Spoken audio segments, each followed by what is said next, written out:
Right guys, good afternoon. Almost 6 o'clock. Time check 5:53 p.m. Yon. Kumusta ang inyong Sabado guys? Speaking of that day, I love you Sabado. Alright, it's been a while na hindi natin nagawa yun. So, hindi makapag-vlog ng maayos kasi nagab ng init. Anti ng init na tinatamasa natin yan. Lalo na kanina. Hindi ako makakomplete ng tulog. Bali, from the duty, pahinga lang saglit, tapos yun. Alas 7 na ito nakatulog. Alas 7 ba? Oh yan, alas 7 nga. Tapos, nagising ako mga 2:30. Sabi, kulang na. Pero, bukod sa ramdam ko na init yung habang natutulog ako. Binuksan na nila nilamam yung aircon ng alauna. Yun, kaya paano, medyo lumabig yung aming paligid.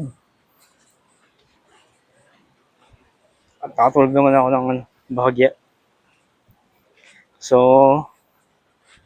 maraming pong salamat sa mga suporta. Viewers, subscribers, yun.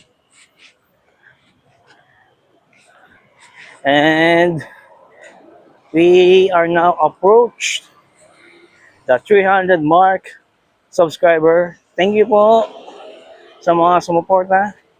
Maraming po salamat. And hope we still continue our growth para naman ito sa ating future projects na gustong gawin. Family, outside of the family, yung magbigay ng support sa mga foundation ng mga pusa ba? Especially sa mga sa mga bata na rin. At paano mag-donate ng kahit pa unti-unti. Yun naman. And the purpose of my channel is for people facing depressions, anxieties, and stress. Sa mga breadwinners, yun. And daily life experience na ating tatamasa. So, yun ang aking purpose ng channel guys. And small snips of the cats. Yun. Yun din ang aking ginagawa. Kung mapapansin nyo aking mga YouTube shorts, majority mga pusa yung fini-feature ko. And ayun, kahit pa paano, nagbubunga naman. Minimaintain ko lang yung aking niche ba tawag doon? Yung main topic. So, yun naman. Yun lang, nagpapasalamat ako sa mga subscribers na nag-subscribe sa akin. Thank you very much. And let's help each other. And comment down below kung meron kayong gustong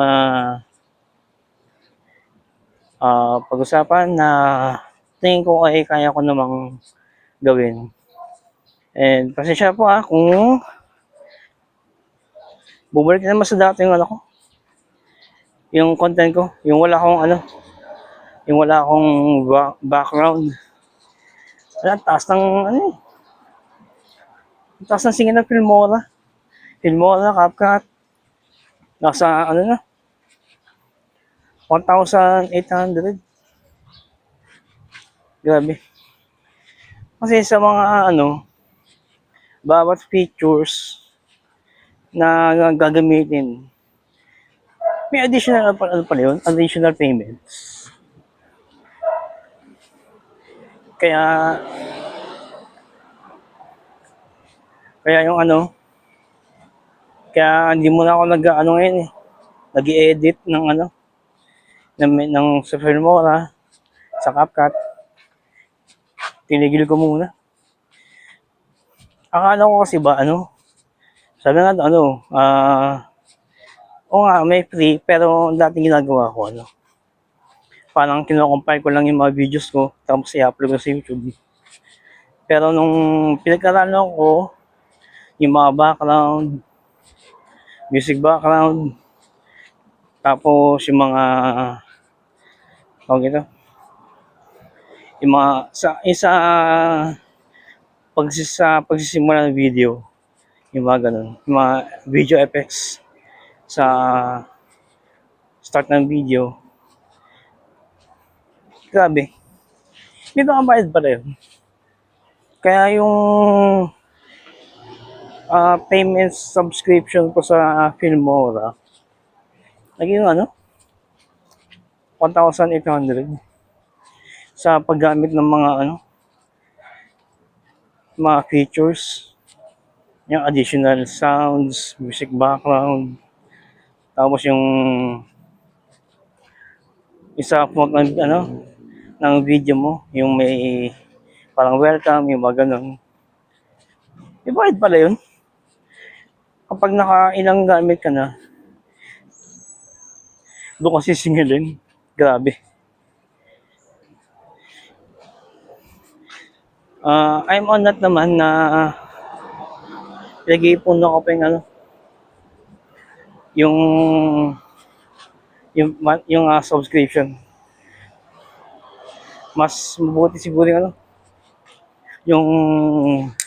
yung yearly na subscription kahit paano. At least hindi ako nararatag sa monthly payments. So, yun naman guys. Just thankful for the support from the subscribers that we reached the 300 mark. And maraming po salamat sa inyong suporta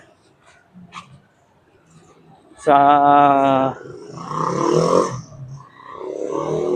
mga group na sinali ako yun. Hopefully we make a collaboration para mapaigi ang ating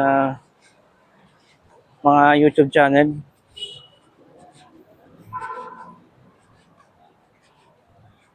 Yun lang, yung mga plano ko, if ever na ma-monetize man tayo sa YouTube, magbigay tayo ng tulong, syempre sa iba, magbigay tayo ng mga tulong din sa mga foundations, yung mga nag-aalaga ng pusa, sa mga bata na may autism. Shout out to Gob Aragones, from Laguna. Ang galing niya. Nag-build siya ng mga foundations para sa child autism. So, shout out Gob, mabuhay po kayo.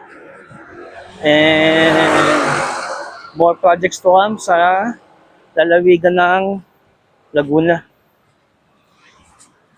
And yun naman po. Maraming po salamat sa iyong pagtangkilik at suporta.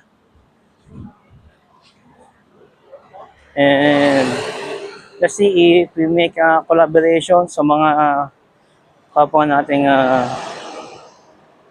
newly vloggers na gustong kapalago ang channel.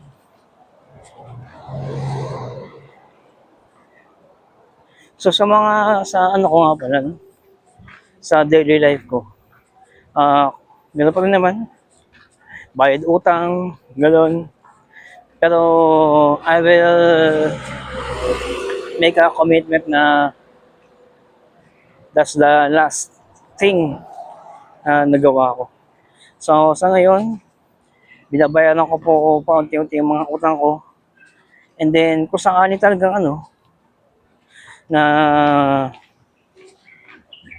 tagang-tagang nagibit, kukuha na lang ako ng yung kaya kong bayaran. And sa mga, reminders lang po, sa mga, na enggan yung umutang. Pero hindi ko naman po yan lahat, Kasi kailangan talaga yun, Hindi natin maiwasan. Wag niyo pong kaya ang lumaki yung, yung utang niyo. Grabe ang hirap. Kung utang po kayo, just ensure na kaya nyo pong bayaran within the time frame. Halimbawa, utang kayo 6,000.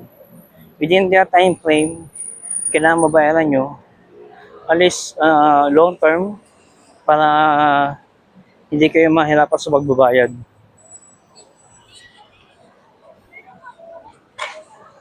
So, dito tayo sa isa guys. Maraming salamat. Please like, share, subscribe my YouTube channel for more updates and life experiences. More power to all of you guys. I'll see you the next one. God bless po.